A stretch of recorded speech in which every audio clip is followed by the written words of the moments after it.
જય માતાજી. જો શરબત અમારા સ્વયંસેવક ભાઈ હવે શરબત લઈને જાય છે કથા મંડપમાં બધાને શરબત પાવા.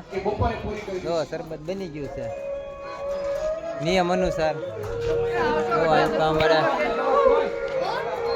જો અમારા વાલાભાઈ છે, બાબુભાઈ છે, એની ખૂબ એમની સેવા છે અને આ કાર્ય જે ઊભું કર્યું એમાં એમનો ખૂબ સાથ સહકાર છે અને બધું એને જ ઊભું કર્યું. માતાજીની દયાથી ફૂલ સક્સેસ ગયું છે. પહેલું કાર્ય કર્યું અને ખૂબ બહુ બધાને મજા આવી ગઈ છે. તો અહીં પર શરબત બને છે. શરબત બને છે. શરબત બનાવી છે. શરબત બનાવી છે.